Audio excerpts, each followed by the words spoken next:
Praise the Lord. सभी विश्वासी भाई बहनों को प्रभु यीशु मसीह में जय मसीह की। बाइबल शिक्षा चैनल पर आप सभी का स्वागत है।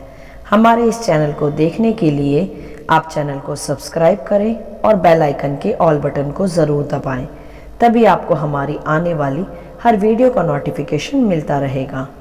आज मैं आपके लिए बाइबल की पुस्तक से मत्ती अध्याय 3 का वचन 13 से 17 लेकर आई हूँ। प्रभु यीशु मसीह का बपतिस्मा, यह एक गहरा अध्ययन है और यह प्रकट भी करता है कि हमें किस प्रकार बपतिस्मा लेना चाहिए। तो चलिए भाइयों बहनों, हम वीडियो स्टार्ट करते हैं। बाइबल दर्शाती है यहाँ कि यह उस समय की बात है जब प्रभु यीशु मसीह ने यूहन्ना बपतिस्मा दाता से यरदन नदी में बपतिस्मा लिया। और बाइबल स्पष्ट करती है कि उन दिनों में यूहन्ना बपतिस्मा दाता वहां यरदन नदी में बपतिस्मा दिया करता था। तब उसी समय में प्रभु यीशु मसीह गलील से यरदन के किनारे यूहन्ना के पास उससे बपतिस्मा लेने आए।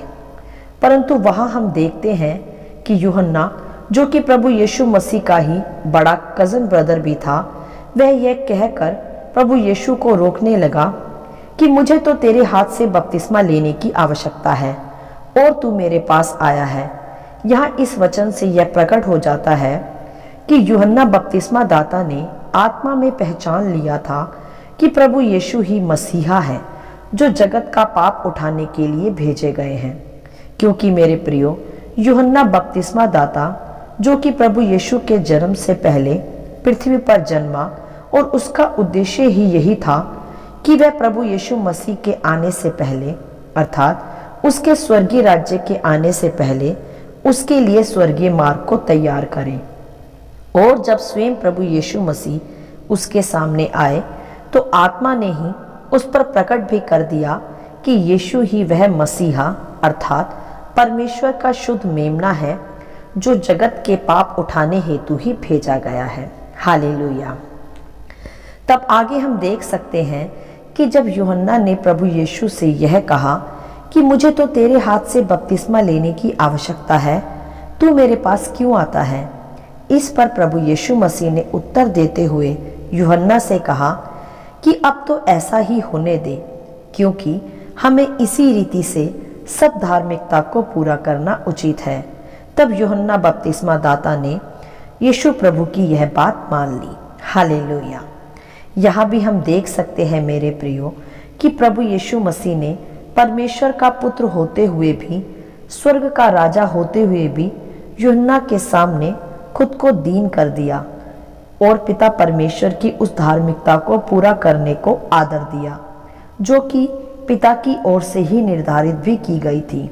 जबकि मेरे प्रियो, हम सभी भली प्रकार जानते हैं कि पिता और पुत्र दोनों स्वयं प्रभु यीशु मसीह ही हैं। फिर भी प्रभु यीशु मसीह ने धार्मिकता को पूरा करना ही उचित माना। तो इसी प्रकार मेरे प्रियो, हमें भी अपनी किसी पदवी का या किसी भी अभिषेक का कोई भी घमंड कभी भी नहीं करना चाहिए। जो धार्मिकता अर्थात पिता परमेश्वर की आज्ञा के अनुसार हो, उसी की अधीनता में हमें सदा चलना चाहिए। फिर वो चाहे किसी अपने से कम पदवी वाले की और अभिषेक का आदर ही क्यों ना हो, क्योंकि वह अभिषेक और पद उसे भी परमेश्वर की ओर से ही प्रदान किया गया है। जैसे यूहन्ना ही उस घड़ी सबको बपतिस्मा दिया करता था और यह परमेश्वर की ओर से ही उसको दिया गया एक वरदान था, और जिसका आदर करते हुए स्वयं प्रभु यीशु मसीह ने उसी से बपतिस्मा लेकर परमेश्वर की धार्मिकता को उचित रीति से पूरा भी किया। हालेलुया। तब आगे हम देख सकते हैं कि फिर जब प्रभु यीशु मसीह ने यूहन्ना से बपतिस्मा ले लिया और प्रभु यीशु मसीह बपतिस्मा लेकर जब तुरंत पानी से ऊपर आए, तब बाइबल स्पष्ट करती है कि प्रभु यीशु के लिए आकाश खुल गया और परमेश्वर का आत्मा एक कबूतर के समान प्रभु यीशु मसीह पर आ ठहरा, और आकाश से यह आकाशवाणी भी हुई कि यह मेरा प्रिय पुत्र है, जिससे मैं अत्यंत प्रसन्न हूँ। हालेलुया। मेरे प्रियो, अब यहाँ हम प्रभु यीशु के इस बपतिस्मा से कुछ गहरे भेदों को सीखेंगे व समझेंगे।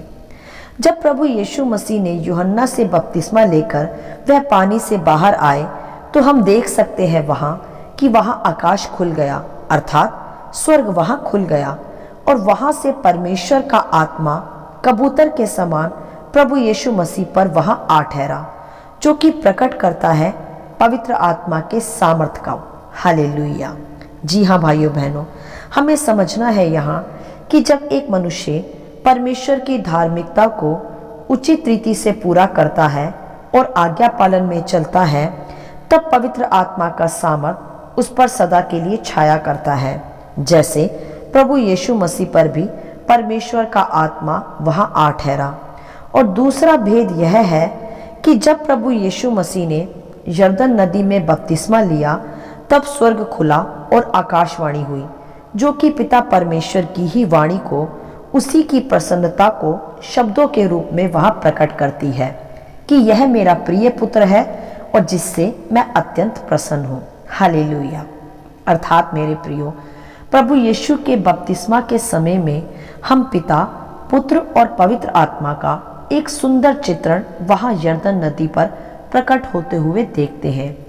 आकाश से आए आकाशवाणी के शब्द में स्वयं पिता का प्रकटीकरण, पुत्र के रूप में स्वयं प्रभु यीशु मसीह का प्रकटीकरण और पवित्र आत्मा के रूप में कबूतर का प्रकटीकरण, जो प्रकट करता है पिता, पुत्र और पवित्र आत्मा के नाम से लिया गया बपतिस्मा। हालेलुया। जो कि मेरे प्रियो एक सही बपतिस्मा की धार्मिकता का संपूर्ण चित्रण है, जो स्वयं प्रभु यीशु मसीह ने सर्वप्रथम स्वयं पूरा किया और हम पर वह प्रकट भी कर दिया।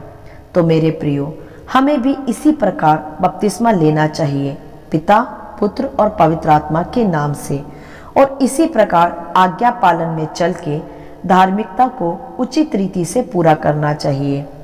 और मेरे प्रियो, जब हम ऐसा ही करते हैं तब परमेश्वर हमसे प्रसन्न होते हैं और स्वर्गीय वातावरण हमारे जीवन में सदा के लिए खुलता जाता है तथा पवित्र आत्मा का सामर्थ हम पर आकर ठहरता है। और मेरे प्रियो, जब पवित्र आत्मा का सामर्थ आ ठहरता है तो हम परमेश्वर के प्रिय पुत्र और पुत्रियां बन जाते हैं, फिर जिससे परमेश्वर अत्यंत प्रसन्न होते हैं और हमें प्रेम भी करते हैं। हालेलुया।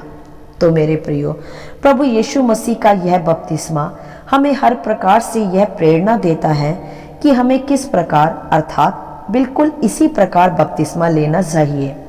इसी प्रकार हम परमेश्वर की संपूर्ण धार्मिकता को उचित रीति से पूरा करते हैं और परमेश्वर के राज्य से पवित्र आत्मा का सामर्थ व बल हम प्राप्त करते जाते हैं और अधिक सामर्थी भी होते जाते हैं तथा पिता परमेश्वर के पुत्र और पुत्रियां कहलाते हैं। यह यरदन नदी का सुंदर चित्रण मेरे प्रियो पिता, पुत्र व पवित्र आत्मा की त्रिएक शक्ति अर्थात ट्रिनिटी पावर को प्रकट करता है, जो कि एक सामर्थी व सच्चे मसीह विश्वासी के जीवन में होना आवश्यक है। हालेलुया। तो मेरे प्रियो, इस पूर्ण अध्याय से हमें स्पष्ट हो जाता है कि हमें किस प्रकार बपतिस्मा लेना चाहिए और किस प्रकार पवित्र आत्मा की सामर्थ हम पर छाया करती है और परमेश्वर पिता का स्वर्गीय वातावरण हमारे जीवन में खुलता जाता है और परमेश्वर हमसे प्रसन्न होते हैं। बिल्कुल इसी प्रकार जैसे प्रभु यीशु मसीह ने यरदन नदी में पिता परमेश्वर की उस धार्मिकता को उचित रीति से पूरा किया और स्वर्ग प्रभु यीशु मसीह के जीवन में खुला और पवित्र आत्मा कबूतर के रूप में प्रभु यीशु मसीह पर आ ठहरा, जो प्रकट करता है पिता, पुत्र और पवित्र आत्मा के सुंदर प्रकटीकरण को। मेरे प्रियो, जब हम भी इसी प्रकार परमेश्वर की आज्ञा में चलकर बपतिस्मा लेते हैं तो हमारे जीवन में भी पवित्र आत्मा की सामर्थ का बल आ ठहरता है और हम परमेश्वर की प्रिय संतान बन जाते हैं और सदा के लिए स्वर्गीय वातावरण अर्थात उस स्वर्गीय पिता का हाथ हम पर छाया करता है, जो हमें परमेश्वर के राज्य में बलपूर्वक प्रवेश करने में फिर हमारी सहायता करता है और साथ ही साथ पृथ्वी पर भी एक आशीषित परमेश्वर के पुत्र और पुत्रियां होने के जीवन के अधिकार को भी हम पर प्रकट करता है। हालेलुया। आशा करती हूँ इस संपूर्ण अध्याय का संक्षिप्त विवरण आप सभी को समझ में आया होगा। प्रभु आपको अपनी पवित्र आत्मा की भरपूरी से सदा भरता रहे। यदि आप चाहते हैं कि दूसरे भी इसे सुनकर आशीष पाएं, तो आप दूसरों के साथ भी इसे शेयर कर सकते हैं, क्योंकि हमारे प्रभु यीशु मसीह की यही इच्छा है।